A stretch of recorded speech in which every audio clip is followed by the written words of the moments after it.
Namaskar. I am Deepak from Passport Office, Chungi Hapur, Ghaziabad.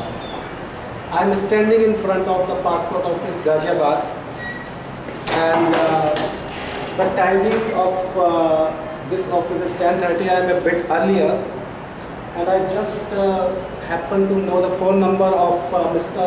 Amarinder Kumar Sengar. And I just happened to talk to him, but he said that maybe he was not available on phone, but I got answer that it was a wrong number. I am here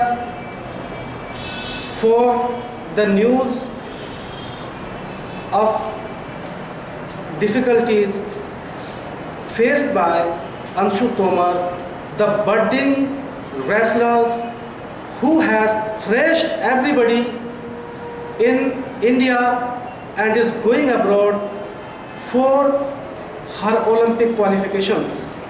I want to know from the passport officer that she had thrashed everybody and she has won from everybody, but will she be able to win the match of the files that is commonly India known for? Will she survive the game of files? Will she survive going after one counter after another counter after another counter? Will she get her passport on time so that she can go to Thailand and qualify for the coming Olympics for London 2012? Thank you very much.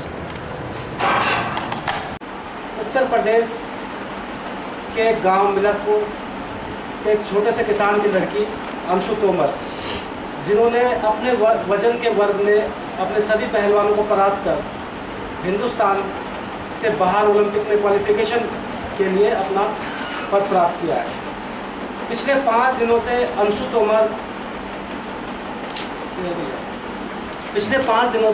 Anshu Tomar passport office में एक छोटा सा काम है, passport renew कराना, उसके लिए लड़ाई लड़ रही है। क्या अंशु तोमर को अपना पासपोर्ट मिल पाएगा? क्या अंशु तोमर अपने हिंदुस्तान के पहलवानों को परास्त करने के बाद एक अंतर्राष्ट्रीय स्तर के खिलाड़ी अपना पासपोर्ट प्राप्त कर सकेगी? क्या 5 दिन से पासपोर्ट के लिए लड़ाई लड़ रही अंशु तोमर, ये उचित है कि उन्हें इस प्रकार का वेट करवाया जाए? हम बैठे हैं अपने क्षेत्र के विधायक अंशु तोमर के क्षेत्र के विधायक के पास, तो उनसे जानते हैं कि किस प्रकार का। देखिएगा, ऐसा है कि पासपोर्ट या और कोई भी वैधानिक कार्रवाई, ये बात मैं भी मानता हूँ कि सब चीज़ का अपना एक सिस्टम है और वो सिस्टम से ही होना चाहिए। पासपोर्ट जैसी बड़ी चीज़ है तो ये बात बिल्कुल सही है कि उसके लिए जांच बहुत ज़रूरी है। तत्काल में हो तो भी जांच बहुत ज़रूरी है और सभी तरीके से संतुष्ट होने के बाद ही उसका रिन्यूअल भी होना चाहिए और नया भी बनना चाहिए। लेकिन इतनी भी देर ना हो जाए कि हमारे युवा जो इस स्तर के खिलाड़ी हैं, जो विदेश जाना चाहते हैं या विदेश में उनका अपॉइंटमेंट फिक्स है या उनकी वहाँ पर कुश्ती की डेट फिक्स हो चुकी है और उसके लिए हम एक रिन्यूअल के लिए इतना टाइम लगा दें कि पता चला कि हमारा खिलाड़ी वहाँ पहुँच ही ना पाए। तो इससे मेरी सोच ये है कि जहाँ खिलाड़ी का मनोबल टूटेगा वहीं देश का भी इस खेल के मैदान में कहीं ना कहीं नुकसान है। तो मेरी सोच ये है कि इसमें भारत सरकार को विशेष ध्यान देना चाहिए और उन्हें इस तरीके की घटनाओं पर रोक लगानी चाहिए कि जो तत्काल में पासपोर्ट जो रिन्यूअल के लिए इन्होंने अपना आवेदन किया है, इस पर कम से कम ऐसे इंटरनेशनल खिलाड़ियों के लिए तो कुछ ना कुछ छूट का प्रावधान होना चाहिए। उन्हें जो चीज़ दिनों में जांच करनी है वो घंटों में करें, जो महीनों में करनी है वो दिनों में करें, ताकि ऐसे खिलाड़ियों का मनोबल ना टूटे। और ऐसे खिलाड़ियों के लिए मेरे क्षेत्र की लड़की है, मैं जानता हूँ कि ये अच्छे परिवार से है, सब ठीक है, ख़ानदानी है, तो हर तरीके से इनका एड्रेस वेरिफिकेशन हम जैसे लोग भी करने के लिए तैयार हैं। तो जब हम जैसे लोग गारंटी लेने के लिए तैयार हैं तो फिर उसमें देर करना मैं समझता हूँ कि ये नाजायज़ है और खिलाड़ी के साथ एक अत्याचार है। तो आपका बहुत बहुत धन्यवाद विधायक जी। मैं चाहता हूँ कि आप देखिए इस पर्सनली इस मैटर को और आप हो सकता है तो इस खिलाड़ी की जरूर मदद करिए ताकि उनसे बात करता हूँ, मैं पूछता हूँ कि क्या समस्या है। आने का क्या टाइम होता है? साहब का? 10 बजे ड्यूटी आने का टाइम होता है। अच्छा, वो पासपोर्ट ऑफिस के सामने वाला। अच्छा, आप कौन से ऑफिस में? CPWD। आप CPWD में। कितने बजे का टाइम होता है इनका आने का? 10 बजे का टाइम होता है। क्या नाम है इनका पासपोर्ट ऑफिसर का?